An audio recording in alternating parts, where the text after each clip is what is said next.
Praise the Lord. Greetings to you all. The mighty name of our Lord and Savior Jesus Christ. It's a great privilege to share the word of God. ప్రభు అయిన యేసుక్రీస్తు నామమున మీ అందరికీ శుభములు. ఇవాళ wedding days and birthdays celebrate చేసుకునే వారందరికీ I wish you many more happy returns of the day. Now we will read Bible in English. The book of Isaiah, chapter 6, verse 2 and 3. And it stood seraphim, each one had 6 wings. With 2 he covered his face, with 2 he covered his feet, and with 2 he flew. And one cried to another and said, Holy, holy, holy is the Lord of hosts, and whole earth is full of his glory. Amen. Praise the Lord. Now I am reading in Telugu. యెషయా రాసినటువంటి గ్రంథము 6వ అధ్యాయము 2-3 వచనంలో చదువుతున్నాను, దయచేసి విందాం. ఆయనకు పైగా శరాపులు నిలిచియుండిరి, ఒక్కొక్కరికి 6 రెక్కలుండెను. ప్రతివారు 2 రెక్కలతో తమ ముఖమును, రెండిటితో తమ కాళ్లను కప్పుకొనుచు, రెండిటితో ఎగురుచుండెను. వారు సైన్యములకు అధిపతి యెహోవా పరిశుద్ధుడు, పరిశుద్ధుడు, పరిశుద్ధుడు, సర్వలోకము ఆయన మహిమతో నిండియున్నది అని గొప్ప స్వరముతో గాన ప్రతిగానము చేయుచుండిరి. ప్రార్థించుకుందాం. సర్వశక్తి, కృపా, కనికరగల ప్రభువా, నాయనా, మీరు ధవళ సింహాసనం మీద ఆసీనులుగా ఉన్నారు. నాయనా తండ్రి, సెరూపులు, నాయనా తండ్రి, నాయనా తండ్రి, కెరూబులు, 24 మంది పెద్దలు, 4 జీవులతో ప్రతినిత్యము పరిశుద్ధుడు, పరిశుద్ధుడు, పరిశుద్ధుడు అని కొనియాడబడుచున్నారు.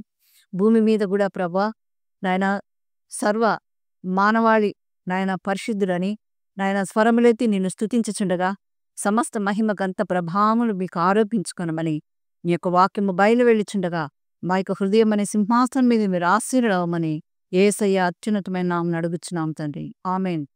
ఇక్కడ మనము చూసినట్లయితే దేవుడు పరిశుద్ధుడని కెరాపులు ఆయన స్తుతిస్తున్నారు. ఆయనకు పైగా శరాపులు నిలిచియుండిరి, ఒక్కొక్కరికి 6 రెక్కలు ఉండెను. ప్రతివారు తమ 2 రెక్కలతో తమ ముఖమును, రెండిటితో తమ కాళ్లను కప్పుకొనుచు, రెండిటితో ఎగురుచుండెను. వారు సైన్యములకు అధిపతి యెహోవా పరిశుద్ధుడు, పరిశుద్ధుడు, పరిశుద్ధుడు, సర్వలోకము ఆయన మహిమతో నిండియున్నది అని గొప్ప స్వరముతో గాన ప్రతిగానములు చేయుచుండురని వింటున్నాం.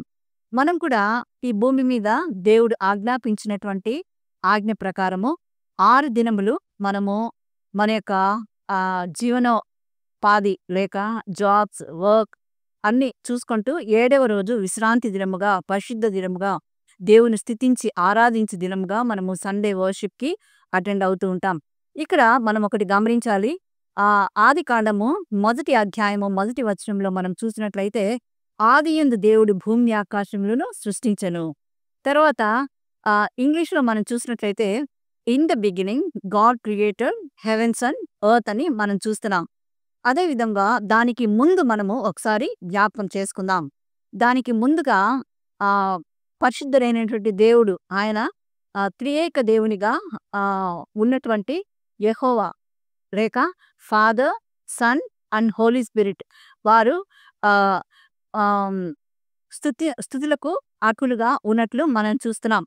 వారు ధవళ సింహాసనం మీద ఆసీనులైనటువంటి ఆ యొక్క త్రియేక దేవుడు ప్రతినిత్యము సెరూబులు, కెరూబులతో 24 మంది పెద్దలతో, ఇంకా 4 జీవులతోనూ, కోటానుకోట దేవదూతలతోనూ ప్రతినిత్యము పరిశుద్ధుడు, పరిశుద్ధుడు, పరిశుద్ధుడు రాత్రింబగళ్ళు ఆయన్ను స్తుతిస్తూ ఉన్నట్లు మనం చూస్తున్నాం.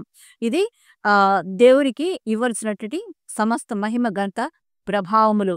అయితే ఈ సమయంలో ఆయన యొక్క దూతల్లో ప్రధాన దూత అయినటువంటి లూసిఫర్ని మనం చూస్తున్నాం.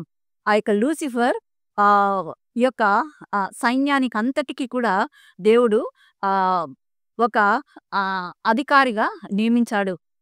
దేవుని స్తుతించడానికి ఒక లీడర్గా ఆ యొక్క లూసిఫర్ని సృష్టించినప్పుడు, ఆ యొక్క లూసిఫర్ ఎంతో అందమైనటువంటి స్వరూపము గలది, చక్కని స్వరం కలిగినది. అయితే ఇంకా మనం చూసినట్టు మ్యూజిషియన్ అని కూడా మనం వింటాం. అయితే ఆ సమయంలో గాన ప్రతిగానములతో దేవుని స్తుతించుచున్న సమయంలో అక్కడ మనం చూసినట్లయితే కోటానుకోట దేవదూతలున్నారు.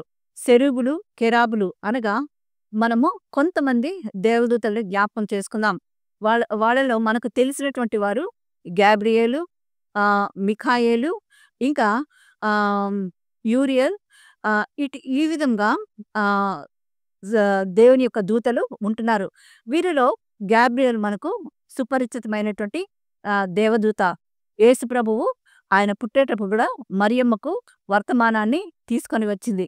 ఆహ్, నిన్ను దేవుడు ఎన్నుకున్నాడు. నీ యొక్క గర్భాన్ని ఆయన ఆహ్, ఎన్నుకొని నీ యొక్క గర్భములో ఆయన శిశువుగా జన్మించాలి. పరిశుద్ధాత్మతో నీవు ఆవరింపబడినప్పుడు ఆయన నీకు కుమారుడిగా జన్మిస్తాడని ఆమెకు చెప్పినట్లు మనం చూస్తున్నాం. గొర్రెల కాపరులైనటువంటి వారికి అదే విధంగా జ్ఞానులకు గాబ్రియెల్ దేవదూత మెసేజ్ ఇచ్చింది. ఆయన ఒక మెసెంజర్. యేసు ప్రభువు పుట్టాడు, మీరు వెళ్ళి దర్శించి పూజించి రమ్మని. ఇంకా మనము చూసినట్లయితే మిఖాయేలు చూసినట్లయితే ఆయన సైన్యాధిపతి అనగా యుద్ధశూరుడు. మోషే యొక్క ఆయన యొక్క దేహము ఆయనను చనిపోయినప్పుడు అది ఎక్కడ ఉందో తెలియలేదన్నమాట. ఆ సమయంలో మోషే శరీరం గురించి ఈ యొక్క లూసిఫర్ మాట్లాడినప్పుడు ఈ యొక్క దేవదూత మిఖాయేలు దేవుడు నిన్ను గద్దించును గాక అని ఆ యొక్క లూసిఫర్ని అన్నట్లు కూడా మనం చూస్తున్నాం. అనగా ఈ యొక్క లూసిఫరు దేవుని సృష్టిలో ఎంతో గొప్పగా ఉన్నప్పుడు తను ఆ యొక్క అహాన్ని పెంచుకొని ఈ యొక్క సమస్త మహిమ ఘనత ప్రభావములు దేవునికి వెళ్ళకుండా నాకే రావాలన్నప్పుడు దేవుడు ఆ యొక్క హృదయాన్ని గ్రహించి కొన్ని వరములు ఇచ్చి ఆ యొక్క దూతను భూమి మీదకి తోసేసినట్లు మనం చూస్తున్నాం. ఆ యొక్క సమయంలో అక్కడ 24 మంది పెద్దలని మనం విన్నాం. మొదట కెరూబులు సెరూబులను విన్నాం. 24 మంది పెద్దలు అనగా మనం పార్లమెంట్లో ఏ విధంగా అయితే ఉంటామో ఇక్కడ కూడా మనము పరలోకంలో 24 మంది పెద్దలు తన యొక్క కిరీటంలో పెట్టుకొని వారు దేవుని యొక్క సింహాసనము చుట్టూ ఉన్నట్లుగా మన ప్రకటన గ్రంథంలో యోహాను గారి యొక్క దర్శనాన్ని చూసినట్లు మనం చూస్తున్నాం. వారు దేవుని స్తుతించేటప్పుడు కిరీటంలో పక్కన పెట్టి దేవుని మా పరిశుద్ధుడు పరిశుద్ధుడని హల్లెలూయా స్తోత్రం అని ఆయన్ను స్తుతిస్తూ ఆరాధిస్తూ ఉన్నట్లు మనము చూస్తున్నాం. ఇంకా 4 జీవులు కూడా దేవుని స్తుతిస్తున్నాయి. 4 జీవులు ఏంటంటే అది ఒకటి మనిషిని ముఖము కలిగినటువంటి జీవి, రెండవది పక్షిరాజు ముఖము కలిగినటువంటి జీవి, మూడవది ఎద్దు ముఖము లేక దూడ ముఖము కలిగినటువంటిది, నాలుగవది సింహం ముఖము కలిగినటువంటి జీవి. వీరు కూడా పరిశుద్ధుడు పరిశుద్ధుడు పరిశుద్ధుడని దేవుని స్తుతిస్తూ ఉన్నారు. సర్వలోకము కూడా దేవుని స్తుతిస్తూ ఉన్నది. మనం లూకా రాసినటువంటి సువార్తలో యేసు ప్రభువు పుట్టుక గురించి మనం చూసినప్పుడు ఆయన దూతలు ఈ విధంగా అంటారు. ఏమి సర్వోన్నతమైన స్థలములలో దేవునికి మహిమయు ఆయనకిష్టులైన ప్రజలకు భూమి మీద సమాధానము కలుగునుగాక అని ఆయన స్తుతించుచూ ఉన్నారు. హల్లెలూయా. కనుక ఆయన ఓమిని పొటెంట్, ఆమిని ప్రెజెంట్, ఆయన ప్రతినిత్యము స్తుతులు స్తోత్రములతో ఆరాధించాలని ఆయన మన నుంచి కోరుచున్నాడు. ఆయనకే సమస్తమైన మహిమ ఘనత ప్రభావములు. ఆయన పిల్లలైన మనము ఆయన స్తుతించి ఆరాధించినట్లయితే ఆయన మహిమ పొంది ఆయనకిష్టులైన మనుషులుగా మనల్ని చేసి ఆయన మనల్ని తన యొక్క సొంత కుమారులుగాను కుమార్తెలుగాను స్వీకరించి ఆయన యొక్క కుడి పార్శ్వమున మనల్ని ఉంచుకొని ఆయన యొక్క రాకడలో మనల్ని జ్ఞాపకం చేసుకొని మనం పరిశుద్ధ పట్టణమైనటువంటి ఆ యొక్క యెరూషలేమునకు ఎత్తబడి బిడ్డలుగా ఆయన మనల్ని చేస్తాడు. అటువంటి మంచి ఆత్మీయ జీవితంలో దేవుడు మన యొక్క హృదయములను సింహాసనముగా దేవునికి అర్పించి దేవునికి మనము స్థానం ఇచ్చి ఆయన స్తుతించు మన యొక్క జీవితాన్ని దేవునికి సమర్పించాలని దేవుడు కోరుచున్నాడు. ఈ యొక్క మాటలను దేవుడు దీవించును గాక. Amen. God bless we all. Thank you.